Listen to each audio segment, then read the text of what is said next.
अस्सलाम वालेकुम, welcome to Hayat good farm. आज फिर एक नई वीडियो में आपके सामने हाजिर हुए हैं, पेश हुए हैं। तो मैंने सोचा कि आज आपको कुछ इंफॉर्मेटिव वीडियो जो है वो बना के बताई जाए, जिसमें जो सबसे बड़ा रीज़न होता है फार्मर्स के नुकसान का। मतलब फार्मर जो है फार्मिंग क्यों करता है? बच्चों के लिए, कमाई के लिए। मतलब जब बकरी बच्चे देती है उससे ही आगे जो है फार्मर की कमाई होती है। तो अगर वो बच्चे ही मर जाएं या कुछ मसला बन जाए उनके साथ, तो फिर फार्मर नुकसान में जाता है। तो उनकी कुछ वजूहात हैं जो मैं आज आपके साथ, उनकी चंद वजूहात हैं, जैसे कि तकरीबन 5 एक वजूहात होती हैं जो मेन होती हैं। उनमें से कुछ वजूहात मैं आपको आज बताता हूँ अभी इस वीडियो में। वजह नंबर 1, सबसे पहली वजह जो है वो बकरियां जब आपने फार्म पे इकट्ठी रखी हुई होती हैं तो वो बकरियां जो है वो आपस में लड़ती हैं। लड़ने की वजह से जब बकरी किसी बकरी को टक्कर मारती है उसके पेट पे, तो जो बकरी क्रॉस हुई हुई होती है उसमें उसके जाया होने के चांसेस बहुत ज्यादा बढ़ जाते हैं। नंबर 1 वजह ये है। वजह नंबर टू ये है कि जो हम अपने फार्म पे वंडा या मसाला बनाते हैं, वंडा तो नहीं खैर मसाला बोलते हैं उसको, मसाला बनाते हैं, उस मसाले में नमक की मिकदार सेट करना जो है वो बहुत जरूरी होता है। ठीक है, उसमें हम नमक की मिकदार को बहुत ज्यादा बढ़ा देते हैं, जिसकी वजह से बकरियों का बीपी, जैसे कि इंसानों का बीपी शूट होता है उस तरह से बकरियों का भी बीपी शूट होता है, क्योंकि ये भी लिविंग थिंग है, लाइव स्टॉक है। जब इनका बीपी शूट होता है, बीपी शूट होने की वजह से जो क्रॉसिंग में हमल जो होता है उसको मसला होता है। मसला होने की वजह से, बीपी शूट होने की वजह से, जैसे कि इंसानों का औरतों का मामला होते हैं वैसे ही बकरी के भी तकरीबन मामला होते हैं। तो वो हमल जो है जाया होने के चांस काफी ज्यादा बढ़ जाते हैं। पॉइंट नंबर 3, हरा चारा। जो हम हरा चारा लेते हैं ना, बास किसान ऐसे होते हैं जो लालच में अपनी फसल को अच्छे से अच्छा ग्रोथ करने के लिए मतलब हरे चारे को स्प्रे लगाते हैं, दवाइयां लगाते हैं।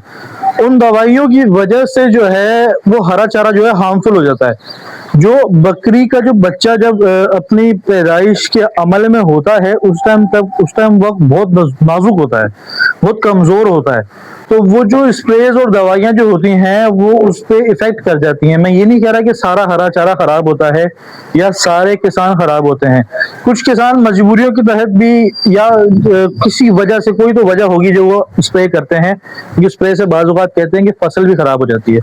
अच्छा, हम अपने टॉपिक पे रहते हैं। स्प्रे जो वो करते हैं उसकी वजह से भी हमें, हमारे जो बकरी के बच्चे हैं वो उन पे इफेक्ट पड़ता है, जिससे बच्चे जो है वो काफी ज्यादा नाजुक होते हैं, जिसकी वजह से जो स्प्रे या दवाइयां लगाई जाती हैं हरे चारे पे वो बच्चों को इफेक्ट करती हैं। इससे भी जो है वो मोर्टेलिटी बढ़ जाती है। पॉइंट नंबर 4, वंडा जो हम अपने फार्म पे बनाते हैं ना, जब हम वंडा बना रहे होते हैं, कुछ लोग, मैं ये नहीं कह रहा कि सारे फार्मर्स, कुछ लोग ऐसे होते हैं जो काहली कर जाते हैं। काहली से मुराद जब वंडा बना रहे होते हैं तो उसको अच्छी तरीके से चेक नहीं करते। बाज़ औक़ात लोग जो है वो 6-6 महीने का, साल का जो है वो असल में बचत इसी तरीके से होती है। 6-6 महीने का, साल का जो वनडे का सामान होता है वो ला के रख लेते हैं। उस सामान को रखे रखे जो है ना, वो सामान पे बाज़ औक़ात पानी पड़ता है, उसकी वजह से फंगस लग जाती है उस पे। फंगस लगने की वजह से जो फंगस होती है ना, वो जो है वो सबसे ज्यादा नुकसान पहुंचाती है बच्चे को हमल के दौरान। तो बाज़ औक़ात ऐसा भी होता है कि जो आपने लेबर रखी हुई होती है फार्म पे, वो लेबर भी जो है वो उसका जो लेबर होती है वो भी अच्छी तरीके से उसको देखभाल नहीं करती, मिक्सिंग करते हुए चेक नहीं करती, जिसकी वजह से वो फंगस वाला खाना खाने से बकरी को अपने हमल के दौरान बच्चे को नुकसान पहुंचता है।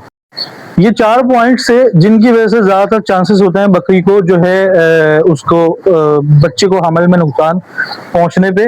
अब आप सोच रहे होंगे कि आप, मैंने हाथ में पेपर क्यों पकड़े? मैं, देखिए, मैं भी इंसान हूं, मैं कुछ चीजों का भूल भी जाता हूँ। ये ना सोचिएगा मैंने स्क्रिप्ट लिखी हुई है। कुछ दवाइयों के नाम है जो आपको बताने जा रहा हूँ। वो दवाइयां बकरियों पे यूज करते रहें।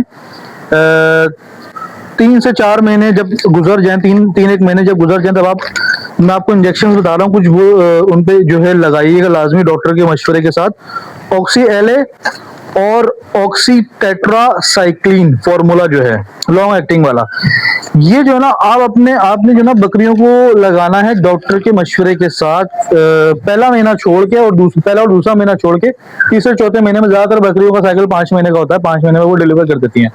तो अपने डॉक्टर के मशवरे के साथ इस इंजेक्शन को जो है ना लाजमी यूज करें। इससे जो है वो आपकी जो तमाम खतरात है ना छोटे मोटे, जैसे कि बकरी ने किसी ने टक्कर मार दी, या फिर फंगस वाला खाना, खुदा ना खास्ता, वैसे तो आप ध्यान कीजिए अगर फंगस वाला खाना खा भी लेती है तो वो, फिर उसके बाद हरे चारे का स्प्रे का जो मामला है वो मैंने बताया आपको, या फिर जितनी भी चीजें जो मैंने आपको बताई, उससे अगर कोई छोटा मोटा इफेक्ट होता भी है तो बाकी जान बचाने वाला, देने वाला और लेने वाला अल्लाह है, अल्लाह की जात है।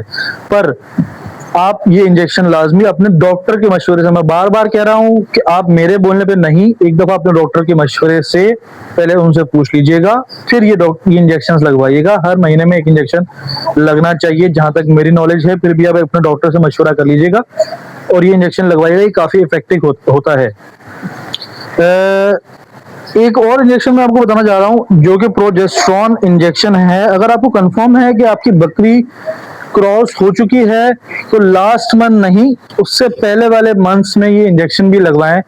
ये भी आपके काफी बकरियों की जो मामलात हैं जिसकी वजह से आपके बच्चे बकरियों की जो जाया होते हैं या आपको जो नुकसान होता है उसमें आपको कवर करने की कोशिश करेगा। मैं फिर वही बात करूंगा कि जान देने वाला लेने वाला दोनों रब की जात है, ये रब की चीजें हैं, रब के पास ही चली जाती हैं। अगर जब तक इनका टाइम लिखा है तब तक इन्होंने रहना है, जब इनका टाइम खत्म हो जाएगा तब ये चले जाएंगी। ठीक है, मेरा काम था आपको एक इंफॉर्मेटिव वीडियो बना के दिखाना, आपको इन्फॉर्म करना, जो मेरी नॉलेज है वो आप तक पहुंचाना। कोशिश करें कि जो है इन सब चीजों से बचें ताकि आप डॉक्टर्स से बच सकें। जितना ज्यादा इंजेक्शंस और मेडिसिन से बचेंगे, जितना ज्यादा नेचर की तरफ रहेंगे, उतना ज्यादा आपकी बकरियां अच्छा ग्रोथ करेंगी और अच्छे बेबीज, अच्छे फल आपको देंगी इंशाल्लाह। उम्मीद है कि आप सब ठीक होंगे। मुझे पता है आपको ये आपसे बात पहले पूछनी चाहिए थी, पर मैं आप वीडियो के एंड में पूछ रहा हूँ। उम्मीद करता हूँ कि आप सब ठीक होंगे। अगर आपको और इसी तरीके की मजीद फनी एंड इंफॉर्मेटिव वीडियोस देखना चाहते हैं तो हमें सपोर्ट करें, लाइक, कमेंट एंड सब्सक्राइब करें। फिर मिलेंगे एक और नई वीडियो में। अल्लाह हाफिज।